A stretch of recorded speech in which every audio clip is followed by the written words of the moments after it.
Bom dia, agradeço por essa oportunidade. Eu gostaria de fazer uma relação entre o sistema da dívida no Brasil e as privatizações, partindo de um breve histórico até o momento atual. Desde Collor e Fernando Henrique Cardoso, nós temos tido privatizações no Brasil de empresas estratégicas, lucrativas, por valores irrisórios, questionáveis. O caso emblemático é a Vale do Rio Doce, foi privatizada por 3,3 bilhões de reais. Isso, com todas as minas, a custo zero. Esse valor nem chegou a ser pago. Foram entregues empréstimos do BNDES e foram entregues papéis podres. Que papéis podres eram esses? Eram títulos da dívida externa brasileira, emitidos em Luxemburgo, paraíso fiscal, em 1994, resultantes da conversão de uma dívida externa suspeita de prescrição, senhor ministro. Isso nunca foi investigado. É gravíssimo, por isso que eles eram chamados de títulos podres. Eles não correspondiam, eles não preenchiam as regras de comercialização de títulos. Eles não poderiam ser negociados em nenhuma bolsa de valores regular no mundo. O que o Brasil fez com esses títulos? Aceitou como moeda de pagamento das nossas empresas privatizadas a partir de 96. Outra parte desses títulos foi transformada em dívida interna, lá no início do Plano Real, quando pagávamos quase 50% ao ano de juros. Então, é um absurdo essa questão.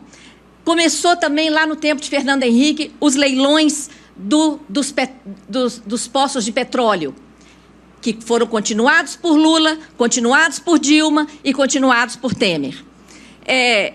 No período de Collor, foi a Usiminas, Cosipa, Petroquímicas. Fernando Henrique foi o maior plano de privatizações do planeta.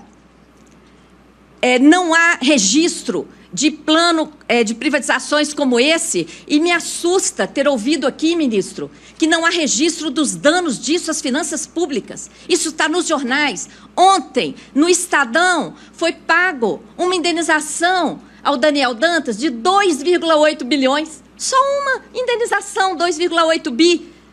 A empresa foi privatizada por 3,3 bi. Então, é um escândalo. No programa de privatização de Temer, há uma legislação assustadora, a Lei 13.334, que inclui concessão de direitos reais. O que é isso? Nós estamos assistindo a uma privatização da gigante Eletrobras, das distribuidoras, que algumas delas já foram, inclusive, leiloadas, de ativos da Petrobras, de dezenas de empresas públicas rodovias, prosseguem os leilões de petróleo. Agora, estamos diante de uma infâmia, senhor ministro. Enquanto estamos privatizando essas joias, estão sendo criadas novas estatais, neste momento. Sabe para quê?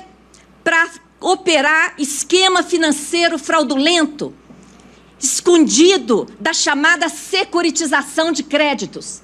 Já foi criada a CPSEC SA em São Paulo, a PBH Ativos SA em Belo Horizonte, a MGI SA em Minas Gerais. Essas empresas emitem papéis financeiros. Esses papéis financeiros possibilitam a geração de dívida pública disfarçada, que está sendo paga por fora, com desvio de arrecadação tributária. É um escândalo que está acontecendo nesse país. Essas empresas, PBH Ativos, CPSEC, MGI, são sociedades de propósito específico. São empresas estatais de economia mista. O projeto de lei que regeria esse tipo de cessão de fluxo de arrecadação tributária, ministro, sequer foi aprovado ainda no Congresso. Mas essas operações já estão acontecendo nesses estados e municípios. Esse projeto é totalmente cifrado. Os senhores que estão acostumados com a legislação, vejam um artigo. A União, Estado, Distrito Federal, Município poderá ceder onerosamente. O que é onerosamente? É uma garantia real do Estado. várias vezes maior do que a operação. Cedeu onerosamente o quê? Direitos oriundos de créditos, tributários e não tributários. Sabe que direitos oriundos são esses? O fluxo da arrecadação. Eu queria ver se esse projeto tivesse escrito: a União, o Estado, o Distrito Federal poderão ceder com garantia real pública o fluxo da arrecadação tributária. Se tivesse escrito dessa forma, isso jamais passaria, mas já passou no Senado.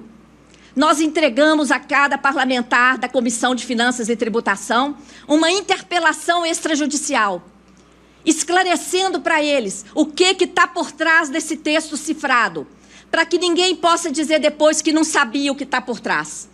Da mesma forma que os ministros aqui do Supremo não vão poder dizer que não sabiam o que está por trás dessas privatizações, depois de tantos depoimentos aqui do pessoal de Furnas, da Eletrobras, de tantos que me antecederam aqui hoje, com depoimentos importantes, falando dos danos patrimoniais, financeiros e morais à nação brasileira que está representando todas essas privatizações. A propaganda por trás desse negócio fraudulento é que isso iria ajudar a acelerar a dívida ativa, a arrecadação da dívida ativa podre. Mentira!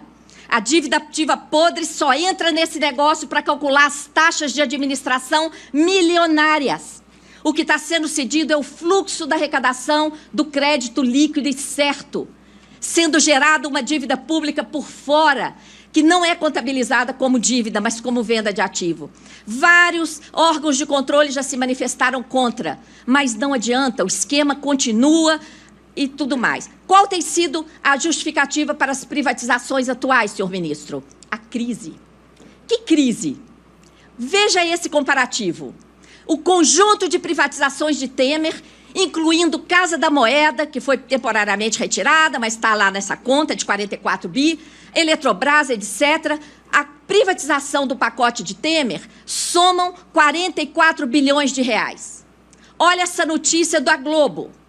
Em apenas um ano, de 2014 para 2015, o prejuízo com swap cambial, questionável, tem representação da segunda Câmara do TCU sobre a modalidade de swap realizada no Brasil e ninguém olha para isso. Continuam fazendo. 120 bi de prejuízo em um ano, com garantia de variação cambial para bancos especuladores. O que adianta privatizar todo o patrimônio público por 44 bi e em um ano dá 120 bi de prejuízo com swap cambial? Sabe como foram pagos esses 120 bi? Isso foi transformado em dívida pública, ministro.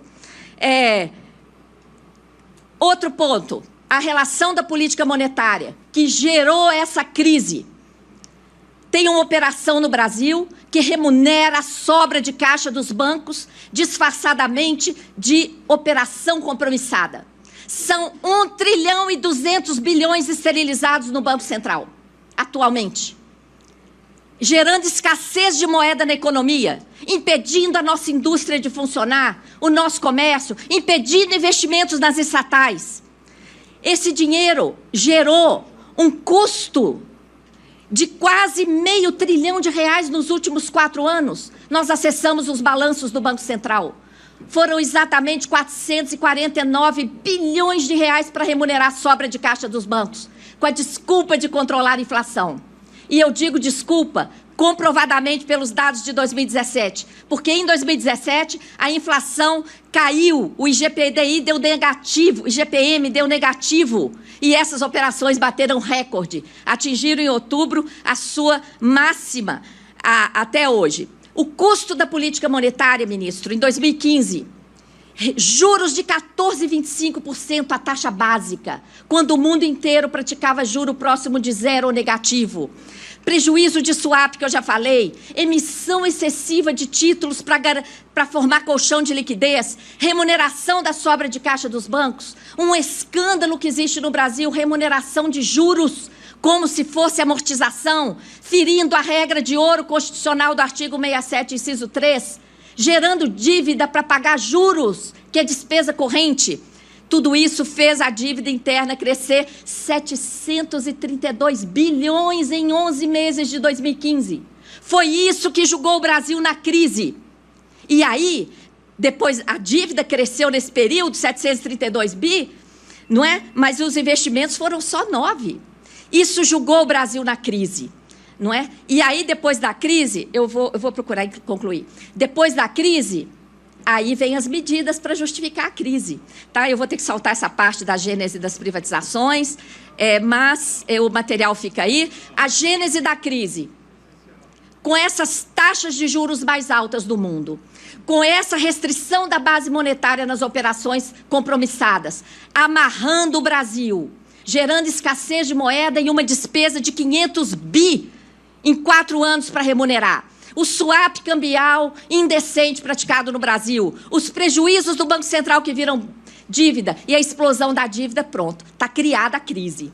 E aí, diante da crise, emenda constitucional 95, para amarrar somente as despesas primárias, que correspondem aos gastos de manutenção de todos os poderes do Estado e de todos os serviços públicos prestados à população.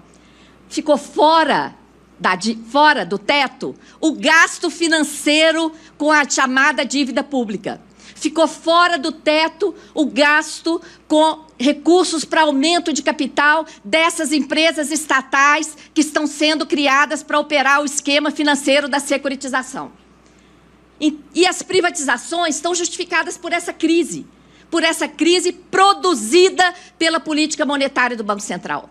Nós temos no Brasil um sistema da dívida que exige com ajuste fiscal, privatizações, contra-reformas e etc. A dívida é o maior problema do Brasil, senhor ministro. E está aqui neste Supremo uma DPF, a DPF 59 de 2004, impetrada pelo Conselho Federal de OAB, pedindo que o Supremo exija que o Congresso cumpra a Constituição Federal e convoque a CPI mista para realizar a auditoria, que está prevista na Constituição e nunca foi realizada de forma integral nesse país.